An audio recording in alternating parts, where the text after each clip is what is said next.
السلام عليكم ورحمة الله. أشهد أن لا إله إلا الله وحده لا شريك له وأشهد أن محمدا عبده ورسوله.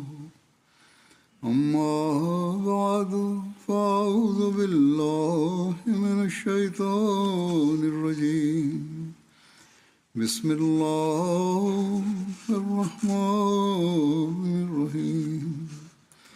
الحمد لله رب العالمين الرحمن الرحيم مالك يوم الدين. إياك نعبد وإياك نستعين. اهدنا الصراط المستقيم صراط الذين أنعمت عليهم غير المغضوب عليهم ولا الضالين. अल्लाह ताला जे फज़ल सां गुज़िरियल आचर ते जमायत अहमदिया बरतानिया जो 3 ॾींहंनि जो सालियानो जलसो अल्लाह ताला जे फज़लनि खे मेड़ींदे पंहिंजी पुॼाणी ते पहुतो. जलसे जी तयारी में केतिरा ई महीना लॻंदा आहिनि ऐं पर साल जे जलसे खां पोइ शुरू थी वेंदी आहे तयारी. ऐं इन जो ज़ोर जेको आहे जलसे खां कुझु हफ़्ता पहिरियां शुरू थी वेंदो आहे. पर जलसे खां 1-2 हफ़्ता त पहिरियां ई तमामु घणो वधी वेंदो आहे. ऐं जलसे जे ॾींहंनि में त हज़ारे रज़ाकार कारकुन छोकिरियूं औरतूं ॿार मर्द पोढ़ा जवान पंहिंजनि समूरियुनि सलाहियतुनि ऐं इख़लास सां हर वक़्तु ख़िदमत करे रहिया हूंदा आहिनि, जेके न सिर्फ़ु अहमदी महिमाननि खे सहूलियत पहुचाए रहिया हूंदा आहिनि ऐं पर जलसे ते अचण वारा दुनिया जे मुख़्तलिफ़ मुल्कनि मां गैर जमात ऐं गैर मुस्लिम महिमान जेके आहिनि उन्हनि जी ज़रूरत पूरी करण सां गॾु इस्लाम जी हक़ीक़ी तस्वीर पेश करे हिकिड़ी ख़ामोश तबलीग करे रहिया हूंदा आहिनि. सो इन लिहाज़ खां सभई कारकुन जेके जलसे जे कंहिं बि शोबे में कमु कंदा रहिया आहिनि शुक्रिया जा मुस्तहिक़ आहिनि. अल्लाह ताला उन्हनि खे उन्हनि जी ख़िदमत जी बहितरीनु जज़ा ॾिए. अहिड़ी तरह जलसे जा सही सिधी ख़िदमत करण वारा कारकुन जेके आहिनि उन्हनि खां अलावा MTA जा कारकुन आहिनि जंहिंमें केतिरा ई रज़ाकार शामिल आहिनि. हीअ बि शुक्रिया जा मुस्तहिक़ आहिनि जन तमामु सुहिणे नमूने सां जलसे जे प्रोग्रामनि खे दुनिया जी हर कुंड में पहुचाइण जे लाइ भरपूर कोशिशि कई. हीअ बि तबलीग जो हिकिड़ो वॾो ज़रियो आहे. अहिड़ी तरह प्रेस एंड मीडिया बि ख़बरूं पहुचाइण में पंहिंजो किरदारु अदा कयो जंहिंमें मर्कज़ी प्रेस बि शामिल आहे, शोबो बि शामिल आहे, UK जो प्रेस जो शोबो बि शामिल आहे ऐं करोड़े माण्हुनि ताईं पैगाम पहुतो. इन में औरतूं ऐं मर्द सभु शामिल आहिनि. अहिड़ी तरह हर साल वांगुरु हिते कारकुननि जी मदद जे लाइ हिन साल बि ख़ुदामुल अहमदिया कैनेडा जा केतिरा ई रज़ाकार ईंदा आहिनि जेके जलसे खां पोइ जेको समेटण जो कमु आहे, जलसे खे वाइंड अप जो कमु आहे, उहो कंदा आहिनि. ऐं हाणे ऑस्ट्रेलिया वारनि बि अचणु शुरू कयो आहे ऐं हीअ तमामु सुठे तरीक़े सां कमु कनि पिया था. हीअ सभई बि शुक्रिया जा मुस्तहिक़ आहिनि. अल्लाह ताला उन्हनि खे बि जज़ा ॾिए. बहरहाल कमु करण वारनि जो जेको गैरनि ते असरु थींदो आहे इन सां जमायत ऐं इस्लाम जी हक़ीक़ी तस्वीर उन्हनि जे साम्हूं पेश थींदी आहे जंहिं मां हू ॾाढो मुतासिर थींदा आहिनि। केतिरा ई तबसरा हू लिखी मोकिलींदा आहिनि ऐं शुक्रियो बि अदा कंदा आहिनि। बेशुमार तबसरे ऐं के तबसरा मां हिन वक़्तु पेश बि कंदुसि, जेके कुझु मूं वरिता आहिनि उहे बि शायदि न पेश थी सघनि, पर बहरहाल कुझु पेश कंदुसि। अहिड़ी तरह मां ख़ुदि बि सभिनी कारकुननि जो ऐं कारकुनात जो शुक्रियो अदा कयां थो। उन्हनि वॾी मुख़लिस ख़िदमत कई ऐं साण ई उन्हनि खे हीअ बि यादि रखणु घुरिजे त उन्हनि खे बि अलाह ताला जो शुक्रगुज़ार हुअणु घुरिजे त अलाह ताला हिननि सभिनी कारकुननि खे तौफ़ीक़ ॾिनी त हू हज़रत मसीह मऊद अलैहिस्सलातु वस्सलाम जे महिमाननि जी ख़िदमत कनि। माण्हुनि जा जेके शुक्रगुज़ारी जा इज़हार आहिनि, इन सां तव्हां माण्हुनि खे वधीक आजिज़ हुअणु घुरिजे, वधीक अलाह ताला जे अॻियां निबड़णु घुरिजे ऐं उन जो शुक्रगुज़ार हुअणु घुरिजे। अलाह ताला इन जी बि तव्हांखे तौफ़ीक़ ॾिए। जहिड़ो की मूं चयो त तासुरात मां पेश कंदुसि, त पहिरियों हिन वक़्तु जेको आहे मुंहिंजे साम्हूं उहो आहे गैम्बिया जे वज़ीर फॉर मवासिलात ऐं डिजिटल मईशत लामीन जाबी साहब। ही चवनि था त जलसे सालियाने खे ॾिसी मां हिकिड़ी गहरी हक़ीक़त ते अचरज में पइजी वियुसि। ही हिकिड़ो अज़ीम आलमी इज्तिमा आहे जेको मुख़लिस ख़िदमत ऐं ख़ामोश ग़ैर मुतज़लज़ल क़ुर्बानी जे बुनियाद ते क़ाइमु आहे। ही ॼाणे दिलि गहरी मुतासिर थिए थी त एॾे वॾे पैमाने जो ही इज्तिमा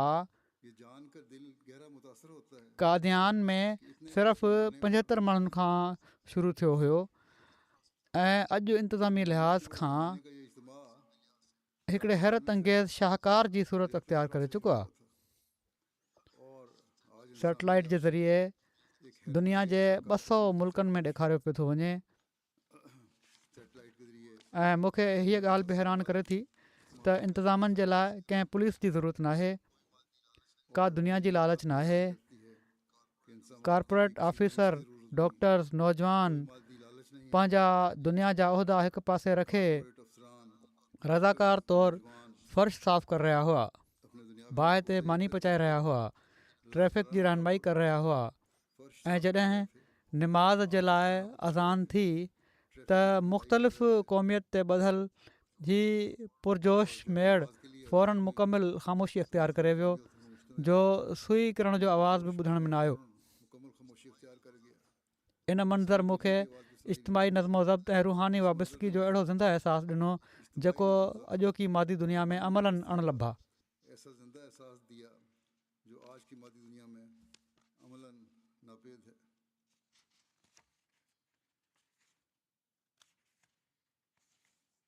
वरी चवनि था त आलमी बैत में शिरकत जिथे हिकिड़ी अश्कबार इंसानी ज़ंजीर हज़ारे माण्हुनि खे उन्हनि जे इमाम सां जोड़े छॾे थी, इन मुनफ़रिद तालुक़ खे मुंहिंजे लाइ नाक़ाबिले यकीन बणाए छॾियईं। मुंहिंजो देरपा तासुर ही आहे त जमायत जो अज़ीम आलमी असरु कंहिं मादी दौलत या सियासी अज़मनि जो नतीजो न आहे ऐं पर कामिल तक़वा ऐं अमुन जे हिकिड़े सचे अमली पैगाम सां वाबस्तगी जो समर आहे।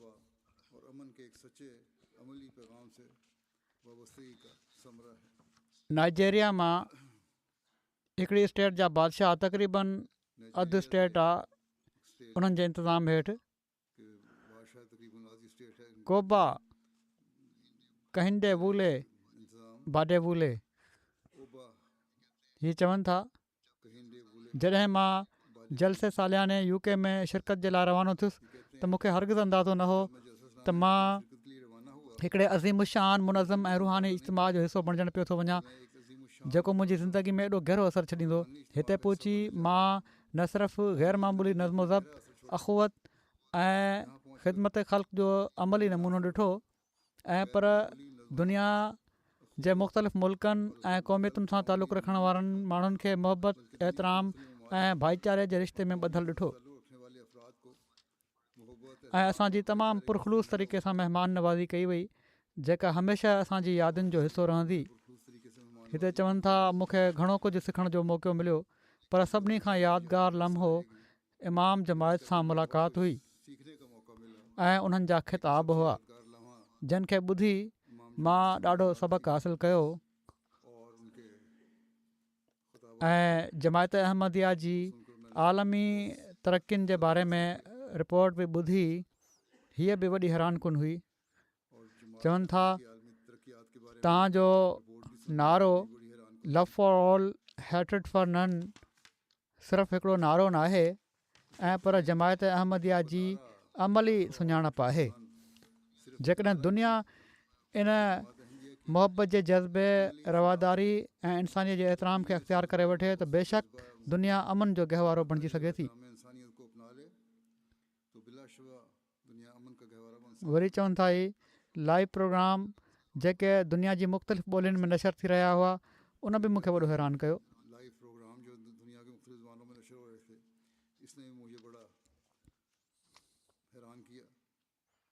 अहिड़ी तरह हिननि जी जेका प्रिंसिस हुई घरवारी हिननि जी, उन बि इन्हनि जज़्बात जो इज़हार कयो ऐं चवे थी त मूंखे सभिनी खां वधीक ख़ुशगवार हैरत औरतुनि जे लाइ कयल मिसाली इंतिज़ाम ऐं उन्हनि जी इज़त ऐं आज़ादी ऐं बावकार माहौल खे ॾिसी थी। हज़ारे औरतुनि खे तमामु मुनज़म अंदाज़ में ईंदे वेंदे ऐं मुकमिल वक़ार सां जलसे में शरीक थींदे ॾिसी मुंहिंजा इस्लाम जे बारे में केतिरा ई तसवुरात मटिजी विया। मूं महसूसु कयो त जमायत अहमदिया इस्लामी तालीमात जे मुताबिक़ औरतुनि जे एहतराम ऐं उन्हनि जे हक़नि खे अमली सूरत में पेश कयो आहे।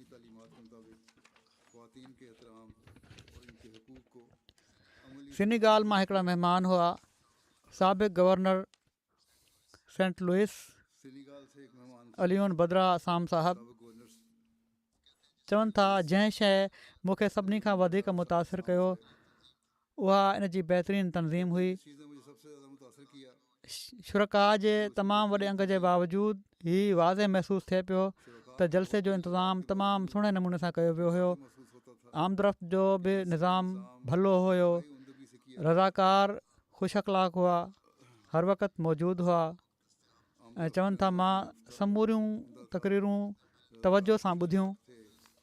हाणे ग़ैर बि तक़रीरुनि में सिर्फ़ु वेठा न आहिनि रहंदा ऐं पर चवनि था त असां तवजो सां ॿुधोसीं। मुख़्तलिफ़ ॿोलियुनि जो इंतिज़ामु तमामु भलो हुयो जंहिंजे करे असां तक़रीरुनि ऐं पैगामनि खे चङी तरह सम्झी सघियासीं।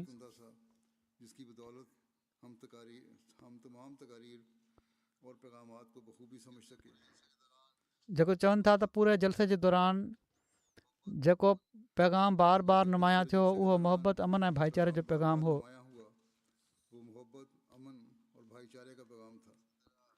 अहिड़ी तरह राहू दोता साहब, राजू दोता ही नालो आहे हिननि जो, लग्ज़मबर्ग में वकील आहिनि, बैरिस्टर आहिनि। पंहिंजे पुट सां गॾु पहिरियों भेरो शामिलु थिया हुआ। चवनि था त जलसे जा 3 ॾींहं मुंहिंजी ज़िंदगी जा तमामु अहम ॾींहं बणिजी विया आहिनि।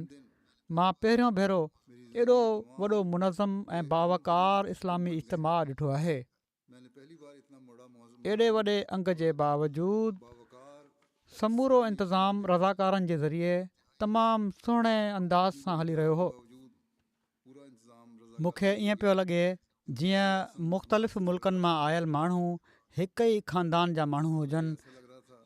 हर रज़ाकार मुर्कंदे महिमाननि जी ख़िदमत में मसरूफ़ हुयो। ड्यूटी ते मौजूदु हर कारकुन हर महिमान सां इन मुहबत ऐं एतिराम में तवजो सां पेश अची रहियो हुयो जीअं हू सभिनी खां अहम ऐं मौज़िज़ आहे। पोइ चवनि था आलमी बैत जो नज़ारो बि महिमाननि खे ॾाढो मुतासिर करे थो। चवनि था आलमी बैत जो रूह परवर नज़ारो मुंहिंजे लाइ नाक़ाबिल फ़रामोश हुयो जॾहिं दुनिया जे मुख़्तलिफ़ मुल्कनि मां आयल हज़ारे माण्हुनि खे हिक ई इमाम जे हथ ते बैत कंदे ऐं वॾी आजिज़ी सां ख़ुदा जे हुज़ूर दुआ कंदे ॾिठो। हिकिड़ो अहिड़ो ईमान अफ़रोज़ ऐं रुहानी तजुर्बो हुयो जंहिं मुंहिंजी दिलि ते गहरो असरु छॾियो आहे। पोइ ई चवनि था त इमाम जमायत सां बि मुंहिंजी मुलाक़ात थी ऐं मूंखे पहिरियां घबराहट हुई, पर हिननि सां मिली मुंहिंजी घबराहट ख़तमु थी वई अहिड़ी तरह मुंहिंजी दिलि में जेके ॻाल्हियूं ऐं जज़्बात हुआ मां तव्हां खां पुछणु चाहियां पियो हू मुंहिंजे पुछे बिना ई उहे ॻाल्हियूं मूंखां उन्हनि पुछी बि वरितियूं ऐं ॿुधाए बि छॾियूं। वरी हिकिड़ा नवम भाई आहिनि इलाजा गिब्रोइल साहब, चवनि था इस्लाम क़बूल करण खां अॻु मुंहिंजो तालुक़ु ईसाईयत सां हो। असांखे हमेशह सेखारियो वेंदो हुयो त ईमान जो तालुक़ु मौसीक़ी सां आहे। हीअ बि अॼुकल्ह दुनिया में वॾो रवाजु थी वियो आहे त मौसीक़ी ज़रूरी आहे, पर मां कॾहिं बि इन अंदाज़ सां हक़ीक़ी रुहानी सुकून ऐं अलाह ताला जो कुर्ब महसूसु न करे सघियुसि। मुस्लमान थियण खां पोइ चवनि था नमाज़ूं मां पढ़ंदो हुउसि, पर कॾहिं गिरफ़्तारी जी तौफ़ीक़ न मिलंदी हुई। पर जॾहिं जलसे सालियाने में बैत में शामिलु थियण जो मौक़ो मिलियो त मूं ते अहिड़ी रुहानी कैफ़ियत तारी थी जंहिंखे मां लफ़्ज़नि में बयानु नथो करे सघां। लाॻीतो पंहिंजे गुनाहनि ते नादिम थी इस्तग़फ़ार कंदो रहियुसि, दुआऊं घुरंदो रहियुसि ऐं मुंहिंजी अखियुनि मां बेअख़्तियार ॻोढ़ा जारी रहिया ऐं मुंहिंजो हिकिड़ो ख़िलाफ़त सां रुहानी तालुक़ु क़ाइमु थी वियो, अलाह ताला सां हिकिड़ो रुहानी तालुक़ु क़ाइमु थी वियो। इन खां पोइ चवनि था निमाज़ थी, निमाज़ में बि हीअ रुहानी कैफ़ियत मूं ते तारी रही ऐं इन ई हालति में मां जलसागाह खां ॿाहिरि हलियो वियुसि ऐं हीअ अहसासु न रहियो त मूंखे जुती पाइणु विसरी वई आहे। इन ई हालति में गुसलखाने हलियो वियुसि ऐं उते बीठे हिकिड़े रज़ाकार मुंहिंजे पेरनि खे ॾिठो, पोइ पंहिंजी जुती लाहे मूंखे ॾेई छॾियईं ऐं चयाईं त तव्हां ही पाए वठो, तव्हांखे तकलीफ़ थींदी पहिरियों घाड़े अंदरि वेंदे। त चवनि था त इन नंढड़े वाक़े मुंहिंजे ईमान खे वधीक मज़बूत करे छॾियो त वाक़ई ख़ुदा ताला जी क़ाइमु कयल ही हिकिड़ी इलाही जमायत आहे जिथे हर माण्हू पंहिंजे भाउ जी मदद करण जे लाइ हर वक़्तु तयारु रहे थो। सो अहमदी रज़ाकार बि कारकुन बि जेके ही ख़्यालु रखनि था महिमाननि जो, इन सां माण्हुनि जा ईमान बि मज़बूत थियनि था। चेक रिपब्लिक मां हिकिड़ा प्रोफेसर यारोस्लाव फ्रांक आयल हुआ ऐं ॿिया प्रोफेसर हुआ मारिक चाइका साहब। चवनि था असांखे सालियानो जलसो एॾो पसंदि आयो जो असां पंहिंजे जज़्बात खे बयानु नथा करे सघूं। वापसि चेक रिपब्लिक वञी असां पंहिंजे शागिर्दनि ऐं प्रोफेसर्स खे इहो ई ॿुधाए सघूं था त तव्हां माण्हुनि खे ख़ुदि हिते अची इन अज़ीमुशान महफ़िल जो तजुर्बो करिणो पवंदो जेका रुहानियत सां मामूर ऐं तमामु आला इंतिज़ामनि सां मुज़यन हुई। चवनि था दुनिया जी मुख़्तलिफ़ कुंडुनि सां तालुक़ु रखण वारा माण्हू मोहबत अमन ऐं भाईचारे जे जज़्बे सां हिक हंधि गॾु हुआ। इबादत खां पोइ माण्हुनि सां मुलाक़ात जो तजुर्बो मुंहिंजे लाइ तमामु ख़ुशगवार हुयो ऐं मुतासिर कुन हुयो। हीअ ॾिसी ॾाढी ख़ुशी थी त कहिड़ी तरह हिकिड़ो अक़ीदो सॼी दुनिया जे माण्हुनि खे मोहबत अमन ऐं इतिहाद जे रिश्ते में जोड़े पियो थो।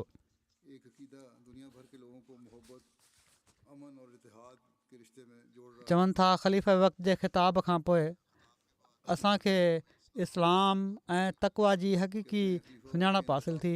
असांखे इन मौज़ू जे बारे में गहरी सम्झ ऐं इल्मु हासिलु थियो ऐं अहिड़ी तरह चवनि था जेका दुनिया में कवरेज हुई MTA जे ज़रिए सां उहा बि हैरान कुन हुई। काज़ाकिस्तान मां सावले साहिबा जलसे में शामिलु थियूं। चवनि थियूं हिकिड़ो अहिड़ो रूह परवर ऐं यादगार इज्तिमा हुयो जंहिं मुंहिंजी दिलि ते तमामु ख़ुशगवार ऐं गहरा असर छॾिया।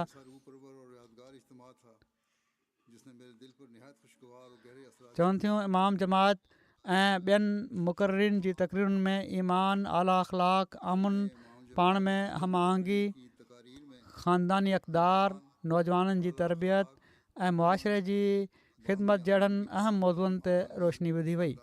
चवनि थियूं सभिनी खां वधीक मूंखे मुख़्तलिफ़ क़ौमुनि जे माण्हुनि जे विच में भाईचारे जी फ़िज़ा मुतासिर कयो जेके अमन ऐं सलामतीअ जूं ॻाल्हियूं करे रहिया हुआ।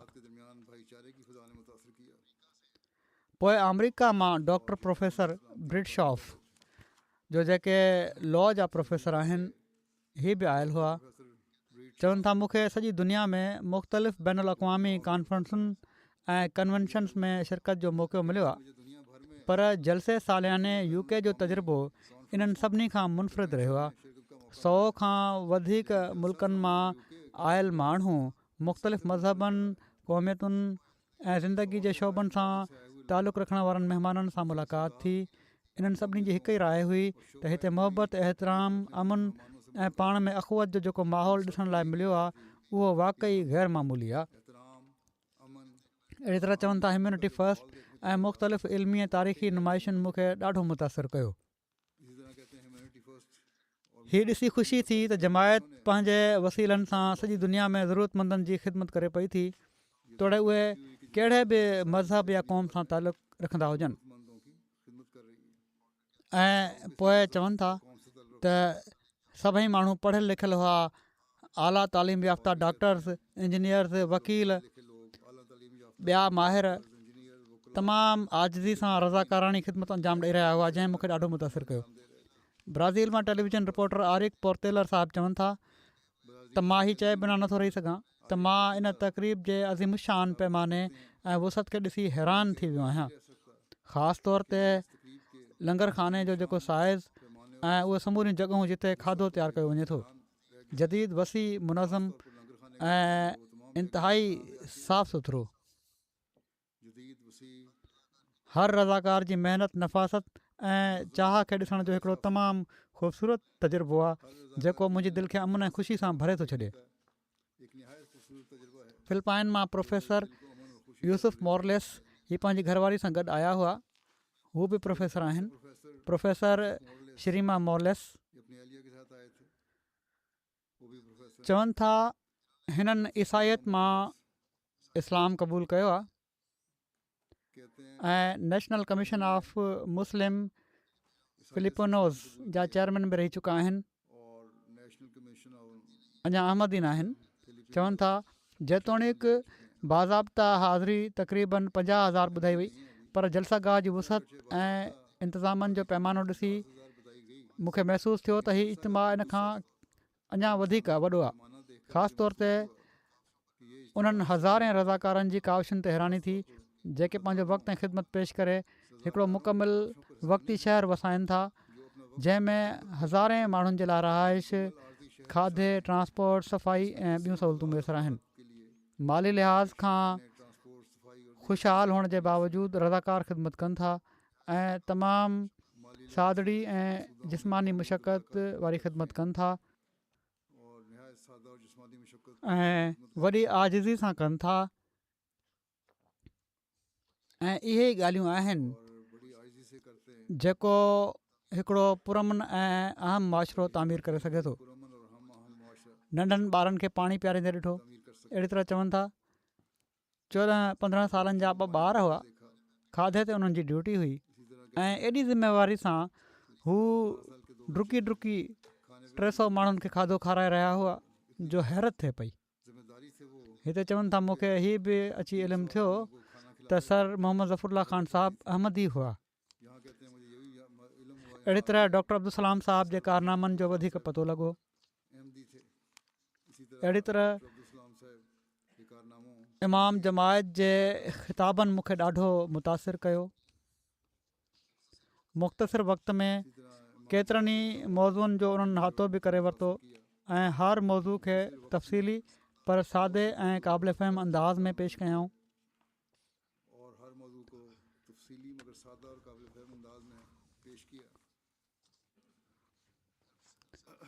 एल सल्वाडोर मां हिकिड़ा महिमान साउल लिगाडो जो जेके सेंट्रल अमेरिकन पार्लियामेंट में एल सल्वाडोर जा नुमाइंदा आहिनि उहे बि आयल हुआ। चवनि था त हीउ मुंहिंजो पहिरियों जलसो सालियानो UK हुयो जंहिंमें मूंखे अहमदिया मुस्लिम जमायत खे तमामु वेझो खां ॾिसण जो मौक़ो मिलियो। सभिनी खां अहम ॻाल्हि जेका मां सिखी उहा हीअ आहे त असांखे रोज़ानो जी ज़िंदगी कीअं गुज़ारणु घुरिजे। इन जो मर्कज़ी पैगाम हीउ हुयो त जहिड़ी तरह हिकिड़ी टारी वण खां अलॻि थी सुकी वेंदी आहे छो त उहो वण ई उनखे ज़िंदगी ॾेई रहियो हुयो, अहिड़ी तरह जेकॾहिं असां बि ख़ुदा ताला खां परे थी वञूं त इहा असांजो रूहानी मौत आहे। इमाम जमायत जेको हीउ चयो त असां ख़ुदा खे सिर्फ़ु ओॾी महिल तलाश कंदा आहियूं जॾहिं असां कंहिं ॾुखियाई में हूंदा आहियूं हीअ ॻाल्हि बि बिल्कुलु सच आहे. अहिड़ी तरह उन्हनि ज़ाल मुड़ुस जे तालुक़ जे बारे में जेके नसीहतूं कयूं, जेकॾहिं असां उन्हनि ते अमल कयूं ऐं ग़ज़े बसर खां कमु वठूं, नज़र हेठि रखूं, त शादीशुदा ज़िंदगी जे केतिरनि ई मसइलनि खां बची सघूं था. सो जेकॾहिं गैर अहमदी हीअ पैगाम सम्झी सघनि था त अहमदिन खे केॾो वधी करे इन पैगाम खे सम्झण जी ज़रूरत आहे. वरी चवनि था मूंखे मुतासिर कयो ग़ैर मामूली इंतिज़ामनि. इमाम जमायत सां मुलाक़ात तमामु थोरो टाइम हुयो ऐं मुंहिंजी ख़्वाहिश हुई त घणो टाइम मिले हा, पर इन मुख़्तसिर वक़्त में बि उन्हनि हर शइ खे ॾिठो ऐं मूंसां ॻाल्हियूं कयाऊं.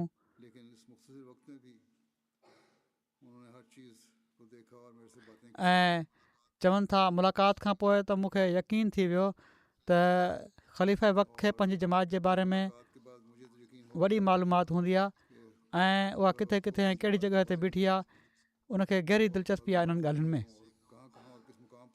बेलीज़ मां हिकिड़ी नोमुबाया मोज़ी कोरिया नो साहिबा चवनि थियूं तमामु ई नंढड़े मुल्क सां असांजो तालुक़ु आहे. असांजे शहर जी आबादी सिर्फ़ु 50,000 आहे. 100 माण्हू बि गॾु थी वञनि त झेड़ा शुरू थी वेंदा आहिनि, पर जलसे जे इंतिज़ाम में ग़ैर मामूली अमन हुयो ऐं तमामु चङी तरह हिक ॿिए सां माण्हू मिली रहिया हुआ.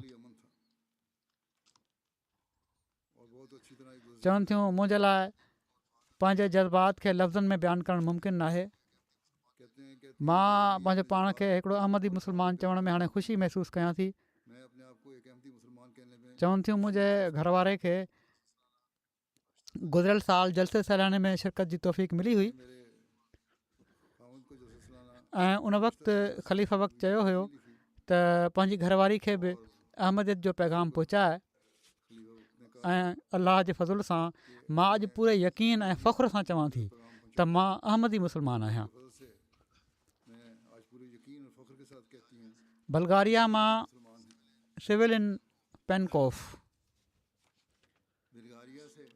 जो जेके ministry of labour and social policy जा सेक्रेटरी जनरल आहिनि, चवनि था त जर्मनी जे मुख़्तलिफ़ शहरनि में मुनक़िद थियण वारनि जलसनि सालाननि में केतिरा ई भेरा शिरकत करे चुको आहियां, पर बरतानिया जे सालाने जलसे जो तजुर्बो पंहिंजी वुसअत तनज़ीम ऐं आला मयार जे लिहाज़ खां मुनफ़रिद ऐं बेमिसाल रहियो.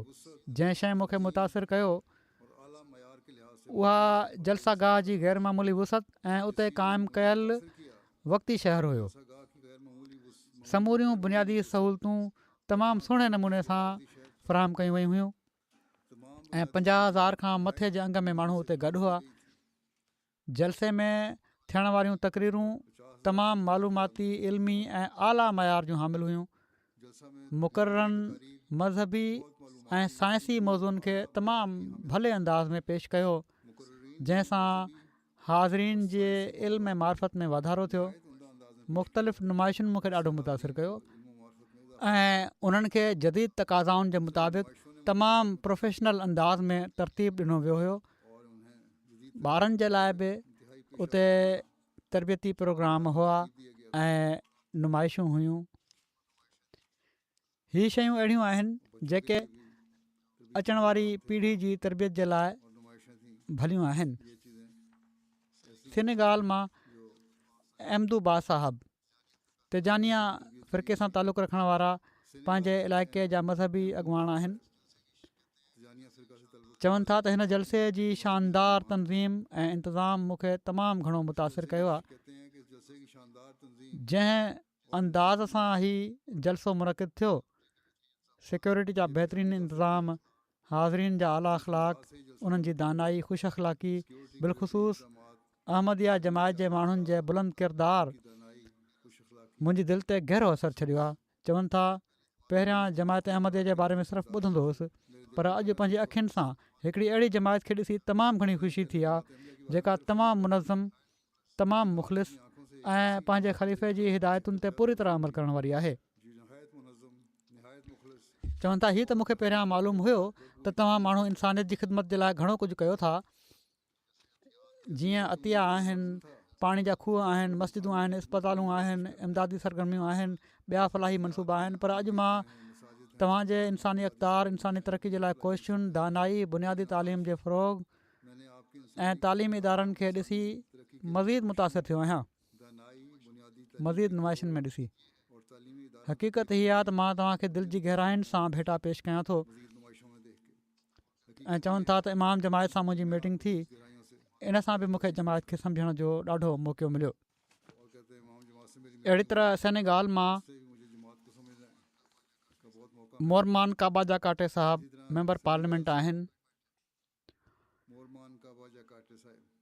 चवनि था मां पंहिंजी अखियुनि सां ॾिठो आहे त अवाम जी ख़िदमत, इज़त नफ़्स, हौसलो ऐं अज़म तव्हां जूं नुमाया ख़ुशूसियतूं आहिनि।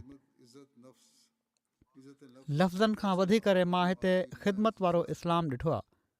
अहिड़ा हथ ॾिठा आहिनि जेके ॾियनि था, अहिड़ियूं दिलियूं ॾिठियूं आहिनि जेके माफ़ु कनि थियूं, ऐं अहिड़ा दर ॾिठा जेके हमेशह ॿियनि जे लाइ खुलियल रहनि था। कसोवो मां प्रोफेसर डॉक्टर ख़लील इब्राहिमी साहबु मौसूफ़ हिकिड़ा मुमताज़ तालीम जा माहिर आहिनि, मुहक़िक़ आहिनि ऐं यूनिवर्सिटी जा प्रोफेसर आहिनि ऐं पंहिंजी इल्मी काविशुनि ऐं तहक़ीक़ी सरगर्मियुनि सबबु कोसोवो में तमामु इज़त ऐं एहतराम जी नज़र सां ॾिठा वेंदा आहिनि। चवनि था हर शोबे में नज़्मो ज़ब्त, ताउन ऐं इसार जी जेका अमली तस्वीर ॾिसण लाइ मिली, उहा वाक़ई क़ाबिल रश्क हुई। इन सां गॾोगॾु हर उन शख़्स तरफ़ां मिलण वारी मुहबत, ख़ुलूस, एहतराम ऐं खुलियल दिलि वारी महिमान नवाज़ी इन तजुर्बे खे मुंहिंजे लाइ नाक़ाबिल फ़रामोश बणाए छॾियो आहे। चवनि था हिननि ॾींहंनि दौरान मुख़्तलिफ़ तक़रीरूं ॿुधणु ऐं बिलख़ुसूस इमाम जमात जी तक़रीर ॿुधण जो मौक़ो मिलियो। उन्हनि सां मुलाक़ात बि थी। जंहिं शइ मूंखे सभिनी खां वधीक मुतासिर कयो उहो अमुन, बैनुल मज़ाहिब हम आहंगी, इंसानी बराबरी, पाण में एहतराम ऐं मुआशरे जे हर माण्हू खे साण वठी हलण जे तसवुर ते मुसलसल ऐं ग़ैरमामूली ज़ोर हुयो।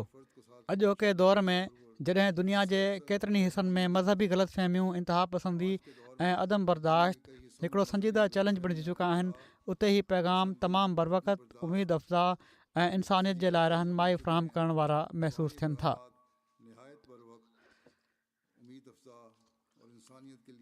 स्पेन मां ख़्वान एंटोनियो रिजिस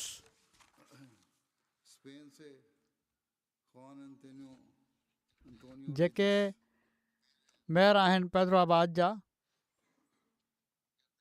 चवनि था जलसे सालियाने असांखे हीउ ॾिसण जो मौक़ो फ़राहम कयो आहे त हीउ इज्तिमा सिर्फ़ु अक़ीदे जो जशन न आहे, ऐं पर मुख़्तलिफ़ मुल्कनि, सक़ाफ़तुनि ऐं हक़ीक़तुनि सां तालुक़ु रखण वारे माण्हुनि जे विच में बाहमी बका जो हिकिड़ो ग़ैरमामूली मुज़ाहिरो आहे, जेको अमन, एहतराम ऐं भाईचारे जी गॾियल अक़दार जे हेठि गॾु आहे। चवनि था मुख़्तलिफ़ नुमाइशुनि ऐं मालूमाती प्रोग्रामनि जे ज़रिए अहमदिया मुस्लिम जमायत तरफ़ां मुख़्तलिफ़ शोबनि में कई वञण वारी ख़िदमतुनि जो मूंखे इल्मु थियो। ऑस्ट्रेलिया मां 2 महिमान वकील कैरोलिन साहिबा ऐं हाना साहिबा शामिल थियूं। चवनि थियूं जलसे सालियाने में शमूलियत खे पंहिंजी ख़ुशकिस्मती असीं करार ॾियूं थियूं। इंतिज़ामनि खे ॾिसी हैरान थियूंसीं। हर पासे अमन जी फ़िज़ा हुई। चवनि थियूं मां जलसागाह में बि ऐं ॿाहिरि हर पासे घुमी जाइज़ो वरितो। न का लड़ाई हुई, न को लुड़ हो। एॾा पुरसकून ऐं पुरमन माण्हू दुनिया में न आहिनि। हर को हिक ॿिए जी मदद जे लाइ तयारु हुयो। ॿारनि खे पाणी पीआरींदे ॾिसी ख़ुशी थी ऐं ह्यूमन राइट्स जी मीटिंग में शामिलु थियसि।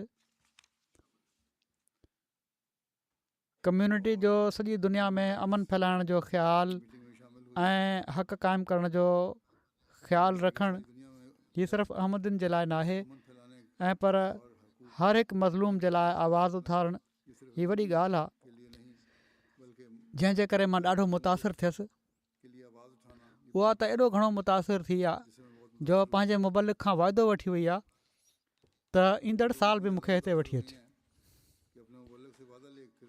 बोलीविया मां सहाफ़ी गाइडरगैन जलसे में आया हुआ।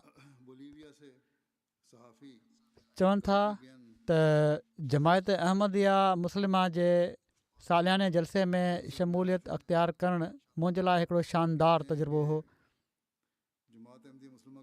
अहिड़ी तरह मां तक़रीरुनि मां ॾाढो मुतासिर थियुसि, इमाम जमात जी तक़रीर मां मुतासिर थियुसि।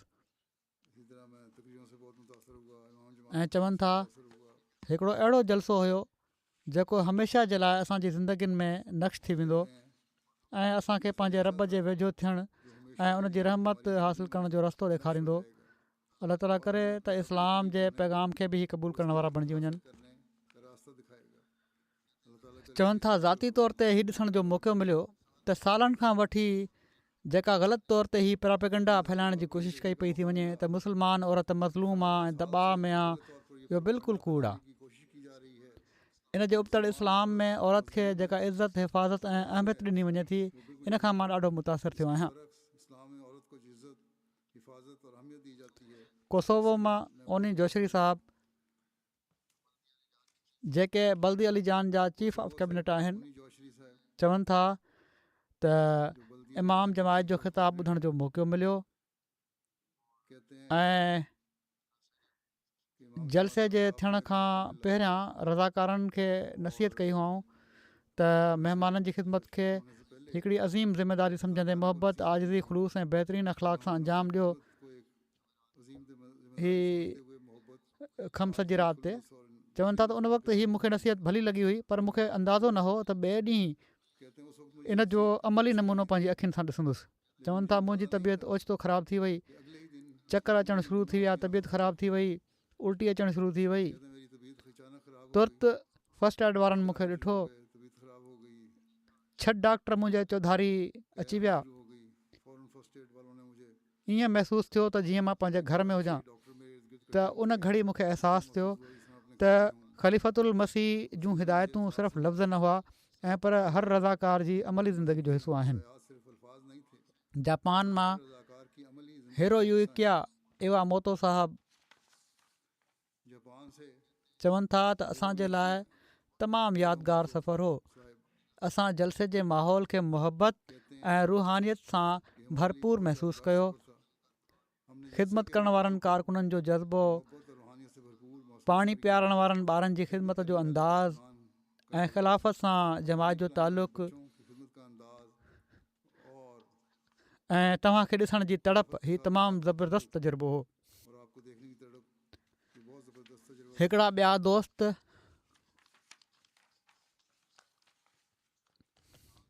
लुबनान जा आहिनि, बेल्जियम जा रहायशी आहिनि।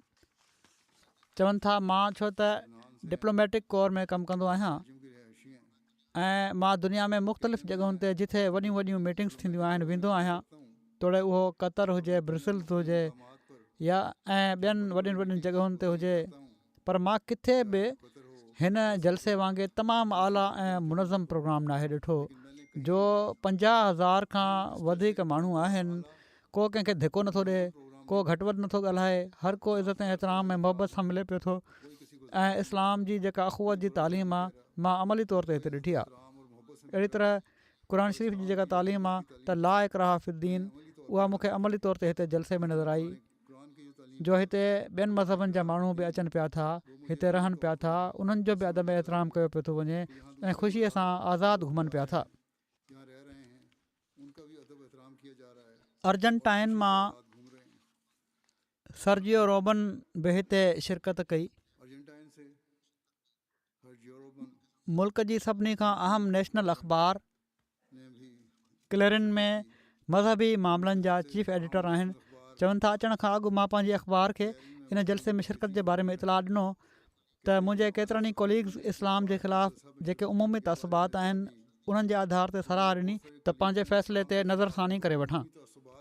बहरहाल जॾहिं मां जलसे जे माहौल खे साम्हूं मुशाहिदो कयो त ख़बर पई त इस्लाम हिकिड़ो पुरअमन मज़हब हुअण जो बहितरीनु सबूत तव्हांजी जमायत ख़ुदि आहे।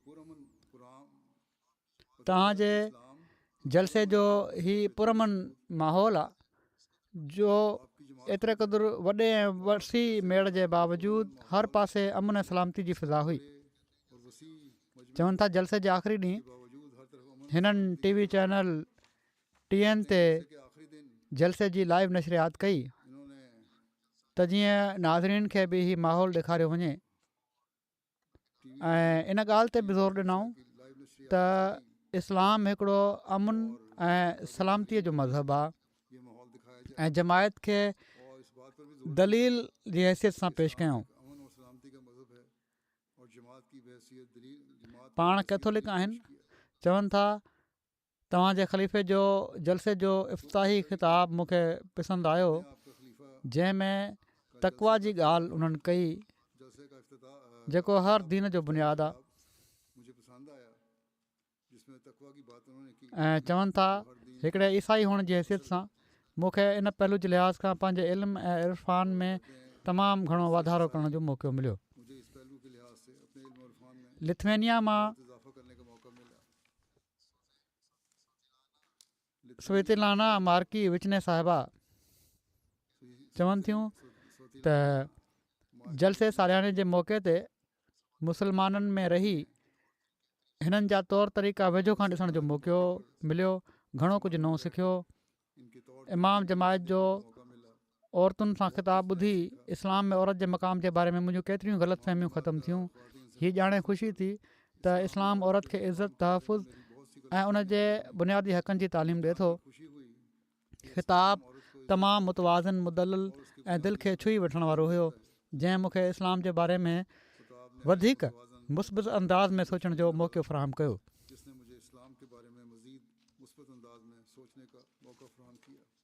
स्विट्ज़रलैंड मां अक़वाम मुतहदा जूं ह्यूमन राइट्स कंसल्टेंट जूलिया परतेसी चवनि थियूं मुंहिंजे लाइ हिकिड़ो मुनफ़रिद तजुर्बो हुयो ऐं इज्तिमा में शिरकत जे ज़रिए मूंखे हिकिड़ी अहिड़ी मज़हबी बिरादरी खे वेझो खां ॾिसण जो ऐं सम्झण जो मौक़ो मिलियो जंहिंजे बारे में पहिरियां मुंहिंजी मालूमात महदूद हुई।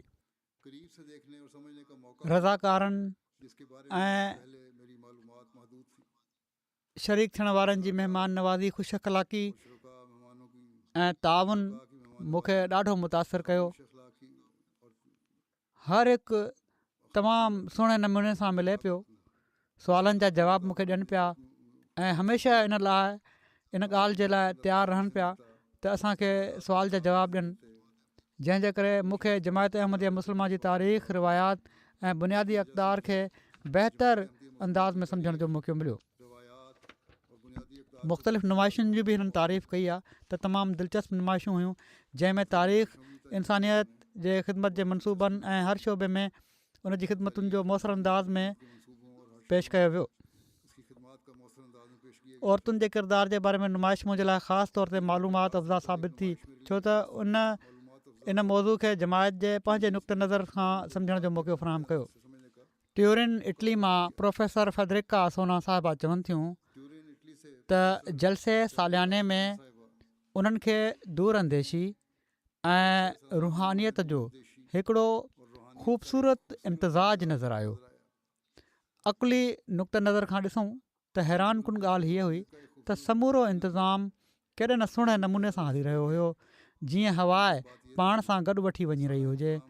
नंढे खां नंढे रज़ाकार खां वठी जेको पाणी पियारण जी ड्यूटी ते हुयो, वॾी उमिरि ताईं जा कारकुन, सभिनी में नेकनियती, महिमान नवाज़ी, ख़ुशि अख़लाक़ी ऐं मुर्क हिकु जहिड़ी हुई।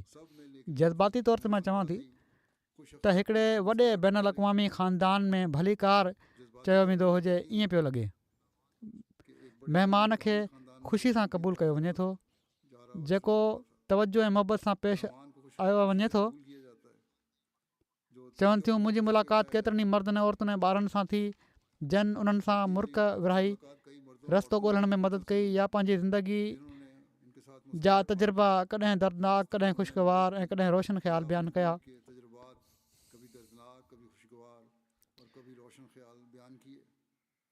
ख़ासि तौर ते रुहानी ऐं बारीक पहलुअनि जो ज़िक्र कंदे चवनि थियूं त वाज़े ख़्वाबनि में पेशगी इतलाह जहिड़ा वाक़िया जेके किन माण्हुनि उन्हनि सां शेयर कया, उन्हनि जे करे हू ॾाढो मुतासिर थियूं आहिनि। चवनि थियूं त हीअ जमायत हिकिड़ो अहिड़ो वॾो ऐं मुतहद ख़ानदान आहे जेको जाग्राफ़ियाई हदुनि खां मावरा आहे। एक ऐसा बड़ा और मुतहद खानदान है जो जोग्राफियाई हदूद से मावरा है। जीनाब आइदिन साहब जेके रोम में मज़हबनि जी सोशियोलॉजी स्कॉलर आहिनि, आइदिन साहब चवनि था सभिनी खां पहिरियां जेका शइ नज़र अचे थी उहा हीअ आहे त एॾियूं घणियूं क़ौमूं, ॿोलियूं ऐं सकाफ़तूं हिक ई हंधि गॾु आहिनि।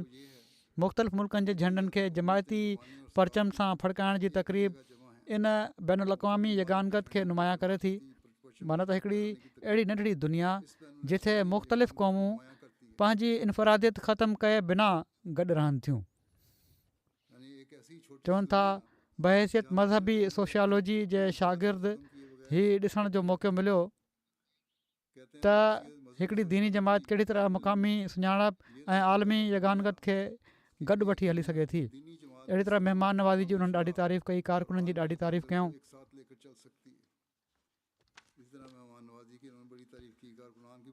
कैनेडा जी स्टोनी नाकोडा फर्स्ट नेशन मां आहिनि।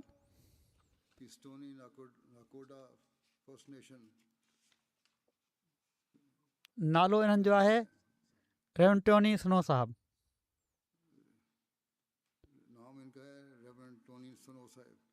चवनि था एॾे वॾे वसी इज्तिमा खे ॾिसणु मुंहिंजे लाइ तमामु दिलचस्प हुयो। हिते बहितरीनु इंतिज़ाम कया विया ऐं हर शख़्स पंहिंजी ताक़त मुताबिक़ भरपूर कोशिशि करे रहियो हुयो कमनि खे हलाइण जे लाइ। ऐं चवनि था ही सोलो कमु नाहे हूंदो, पर जंहिं जज़्बे सां ही कमु थी रहियो हुयो उन मां ॾाढो मुतासिर थियो आहियां। तुर्की मां गैरस जमायत महिमान प्रोफेसर मतीन बुज़ान साहब जेके रिजला यूनिवर्सिटी में प्रोफेसर आहिनि, शोबे तारीख़ मज़ाहिब इस्लाम जा सदर आहिनि। पंहिंजी निगरानी हेठि जमात जे बारे में शागिर्दनि खे थीसिस बि लिखाए चुका आहिनि। चवनि था त जलसे जे हर इंतिज़ाम ऐं हर कम में मुकमल डिसिप्लिन नज़र आयो ऐं हीअ चवनि था त असांजो त हीउ उसूली नज़रियो आहे त जेको शख़्स बि अल्लाह, रसूल ऐं आख़िरत जहिड़े ईमान ऐं इस्लाम जे शर्तनि खे मञे थो, असां उनखे मुस्लमान सम्झूं था ऐं उन जी तकफ़ीर करणु जाइज़ नथा सम्झूं। तंहिं करे असांजी नज़र में अहमदी बि मुस्लमान आहिनि। काश जो पाकिस्तानी आलमनि खे हीअ ॻाल्हि सम्झ अची वञे। वरी चयऊं त जमायत जी बैन अल-अक़वामी अमन सलामती जे लाइ काविशुनि जी मां ॾाढी साराह कयां थो। अहिड़ी तरह उन्हनि हर मौक़े ते मर्दनि ऐं औरतुनि जे लाइ अलॻि अलॻि इंतिज़ाम ॾिठा ऐं हीउ नतीजो ख़ुशि कयऊं त जमायत में इस्लामी परदे जी तालीम जो ख़ासि ख़्यालु रखियो वञे थो।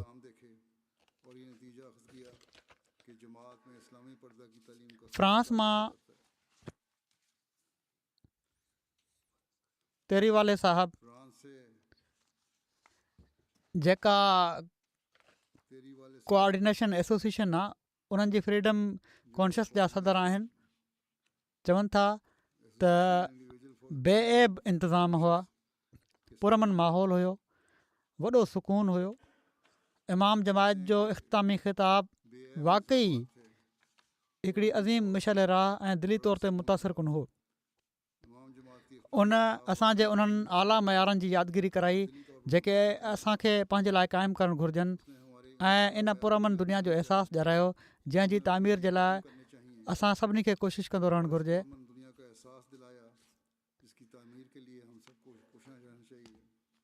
पोइ चवनि था त ॾाढा थोरा थो मञा, हिते अची मूंखे अहसासु थियो त जमायत अहमदिया दुनिया में जेको अमन मुहबत ऐं भाईचारे जो पैगाम ॾिए थी उनजो अमली सबूत इन शिकिल में ॾिठो त 100 मुल्कनि खां वधीक माण्हू हिकिड़े गुलदस्ते वांगुरु गॾु आहिनि। ख़ुशबू मां पाण महसूसु कई।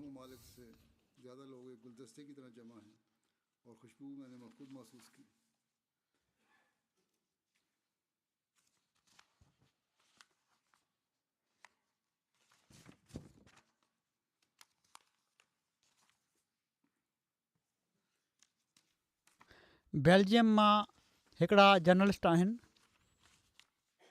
उहे चवनि था बेल्जियम से एक जर्नलिस्ट हैं, मां पहिरियां बि शामिलु थी चुको आहियां, पर हिन साल चवनि था त मां इमाम जमायत जे पहले भी मैं शामिल औरतुनि खे ख़िताब मां मुतासिर थियुसि, जंहिंमें इमाम जमात औरतुनि खे इनकरेज कयाऊं त न सिर्फ़ु हू दीनी इल्मु हासिलु कनि ऐं पर दुनिया जो इल्मु बि हासिलु कनि ऐं दुनिया जे हर शोबे में अॻिते वधनि। ना सिर्फ वो दीनी इल्म हासिल करें बल्कि दुनियावी इल्म भी हासिल करें और दुनिया के हर शोबे में आगे बढ़ें।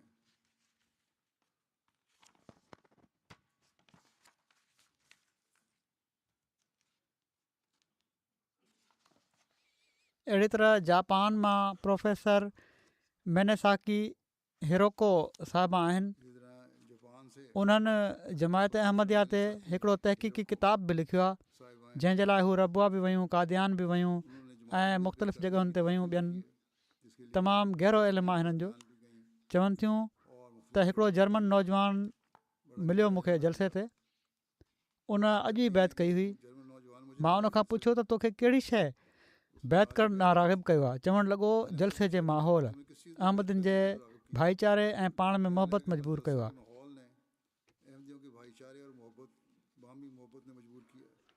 अहिड़ी तरह ड्यूटी वारनि जी वॾी तारीफ़ कई आहे हिननि। इसी तरह ड्यूटी वालों की बड़ी तारीफ की है इन्होंने।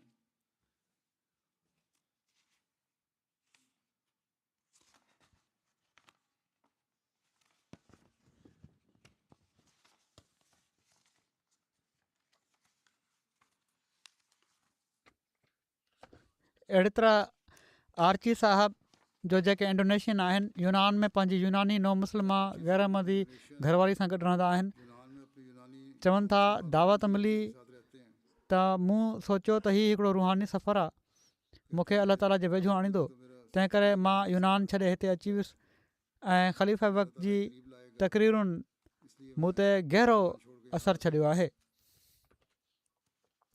माण्हुनि जी ख़िदमत जेका आहे कारकुन करे रहिया हुआ, उन मूं ते गहरो असरु छॾियो आहे।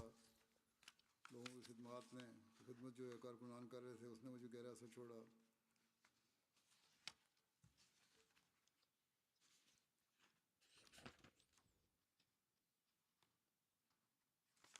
लेटविया जा महिमान आहिनि नारमुंदर सन्स, लेटविया के मेहमान पॉलिटिकल साइंस में हिननि मास्टर कई आहे।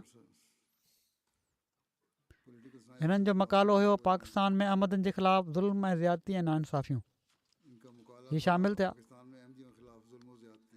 चवनि था इस्लाम ऐं अहमद जे बारे में मुंहिंजा जेके सुवाल हुआ, जलसे जे दौरान मूंखे मुंहिंजे सभिनी सुवालनि जो जवाबु मिली वियो। मेरे जो सवालात थे जलसे के दौरान मुझे मेरे तमाम सवालों का जवाब मिल गया।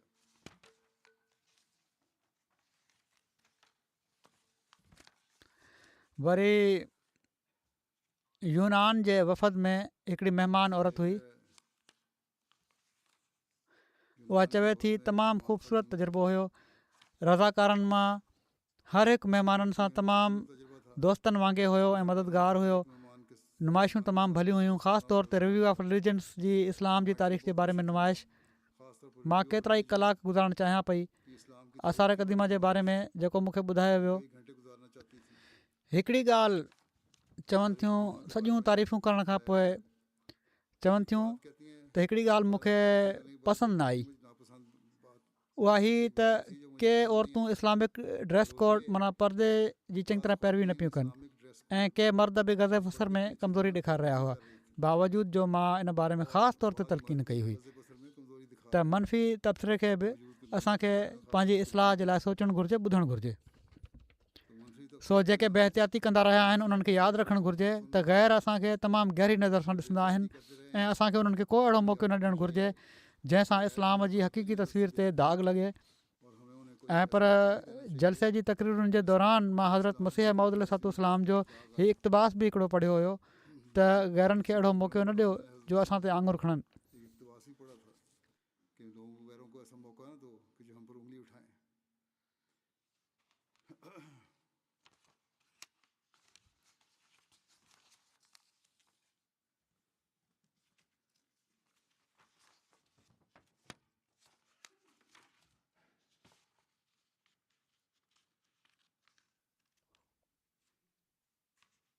पोलैंड मां पोविजिक लेमेंटोविच, पोलैंड से हिननि जा नाला थोरा ॾुखिया हूंदा आहिनि। बहरहाल ही प्रोफेसर आहिनि इंसानी हक़नि जा पोविचिक लावेंटोविच, इनके नाम थोड़ा मुश्किल होते हैं। बहरहाल ऐं इंसानी हकूक़ के ही यूनिवर्सिटी जा चांसलर बि रहिया आहिनि, कानून पढ़ाईंदा आहिनि। ये यूनिवर्सिटी के चांसलर भी रहे। चवनि था इंतिज़ाम ॾिसी ॾाढो मुतासिर थियुसि ऐं इमाम जमायत सां जेका मुंहिंजी मुलाक़ात आहे उनखे बि और इमाम जमात से तासुरात ऐं जज़्बात खे बयानु करण जे लाइ भी तसरात मूं वटि लफ़्ज़ कोन्हनि। और जज्बात को बयान करने के लिए मेरे पास ज़ाती तौर ते मूंखे चवनि था त उन्हनि सां ॻाल्हियूं कयुमि, ॾाढो मुतासिर थियुमि। ज़ाती तौर पर मुझे कहते हैं चवनि था जेको कुझु मां हिते सिखियो आहे हाणे उहो मां पंहिंजे शागिर्दनि ताईं पहुचाईंदुसि त जीअं उन्हनि खे इस्लामी तालीमुनि जी हक़ीक़ी माना मालूम थिए। मैं तलबा तक पहुँचाऊँगा ताकि उन्हें इस्लामी तालीमात के हकीकी मानी मालूम त ही कुझु वाक़िया मूं वरिता हुआ, उन्हनि मां बि कुझु वाक़िया बयानु कया आहिनि। ये चंद वाक़यात जो मैंने लिए थे प्रेस एंड मीडिया किए हैं। जा हिननि ॾींहंनि में जहिड़ो की मूं चयो प्रेस सेक्शन तरफ़ां बि ऐं यूके जे प्रेस तरफ़ां बि काफ़ी कवरेज मिली आहे।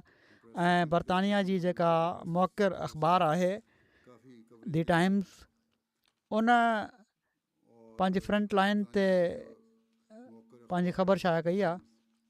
उसने एसोसिएट प्रेस तरफ़ां बि मीडिया कवरेज अपनी खबर शाया की थी। प्रिंट आर्टिकल्स जो अंगु 16 आहे, पढ़ण वारनि जो अंगु 1 करोड़ आहे, रेडियो प्रोग्राम 35 थिया, 16,000 गुज़िरियल साल जी भेट में 10 जो वाधारो आहे, टीवी प्रोग्राम 6 थिया, हुए जंहिंखे ॾिसण वारा हुआ उहो 72 लखनि जो अंदाज़ो आहे।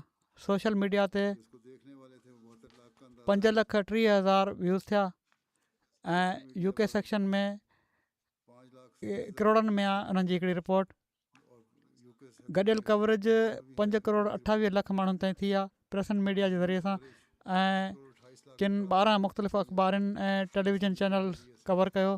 इन में मशहूरु नेशनल चैनल ऐं अख़बारियूं हुयूं। चैनल ने कवर किया इसमें मशहूर नेशनल सहाफ़ियुनि जा तासुरात। हिकिड़ी ख़ातून सहाफ़ी चए थी त आख़िरी ॾींहुं बैत ॾिसण खां पोइ सहाफ़ियों के तसरात एक खातून सहाफ़ी कहती हैं त मां ॾाढो मुतासिर आहियां, जज़्बात विचां मुंहिंजूं अखियूं भरिजी आयूं।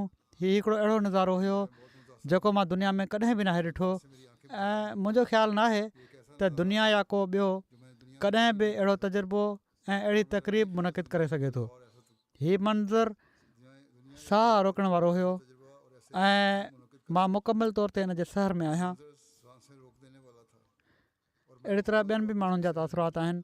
MTA अफ्रीका इन पासे खां बि ॾाढो कमु थिए पियो थो। 20 सहाफ़ी ते शामिलु थिया हुआ। उन्हनि 157 रिपोर्टूं मोकिलियूं। 6 करोड़ 30 लखनि खां वधीक घरनि ताईं उन्हनि जी ख़बर पहुती जलसे जी। 6 करोड़ 30 लाख से ज़्यादा घरों तक जलसे सालियाने से की अफ्रीका जूं 18 खां वधीक चैनल ते लाइव ख़बरूं नशर थियूं, ख़िताब नशर थिया ऐं नशरियात जी पहुच जो अंदाज़ो 3 करोड़ 50 लख खां वधीक माण्हुनि ताईं आहे। रियाद की रसाई का अंदाज़ा 3 करोड़ 50 लाख से ज़ायद अफराद तक है। गैर अहमदी नाज़रीन जा तासुरात ही हुआ अफ्रीका में। सेरालून जे ॻोठ टेंटाफोर मां पादरी जॉर्ज चवनि था गैर अहमदी नाज़रीन के त किर्त जे एतबार खां मां उस्ताद आहियां ऐं सेरालून जे ॻोठ टेंटाफोर में रहंदो आहियां। मां अहमदी मुस्लमान न आहियां। जलसे सालियाने बरतानिया तासुरात से मैं उस्ताद जे 3 ॾींहंनि जे दौरान जंहिं ॻाल्हि मूंखे सभिनी खां वधीक मुतासिर कयो मैं अहमदी मुसलमान नहीं हूँ। उहा अहमदी मुस्लमाननि जी ख़िलाफ़त सां गहरी मोहबत ऐं सॼी इंसान ज़ात जे लाइ उन्हनि तरफ़ां अमन मोहबत वफ़ादारी ऐं एतिराम जो इज़हार हुयो।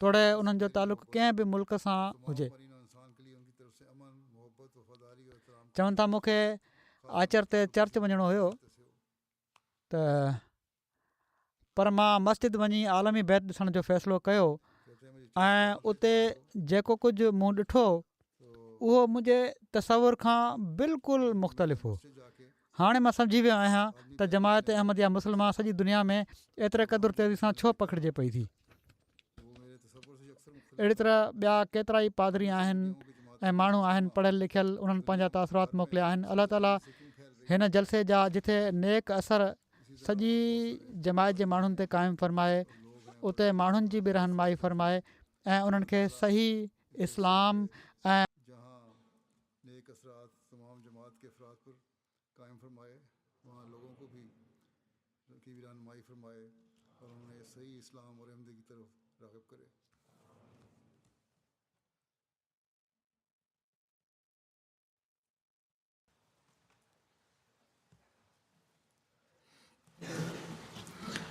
अल्हम्दुलिल्लाह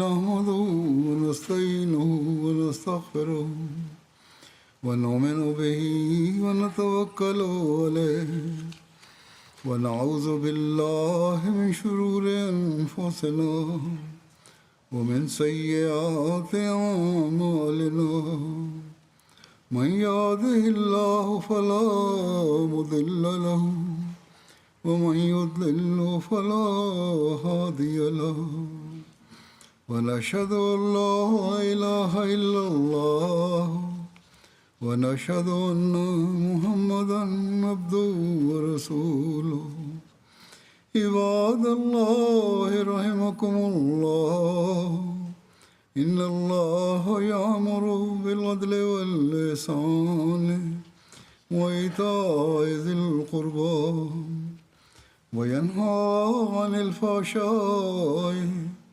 والمنكر والبغي يعظكم لعلكم تذكرون اذكروا الله يذكركم وادعوه يستجب لكم ولذكر الله أكبر.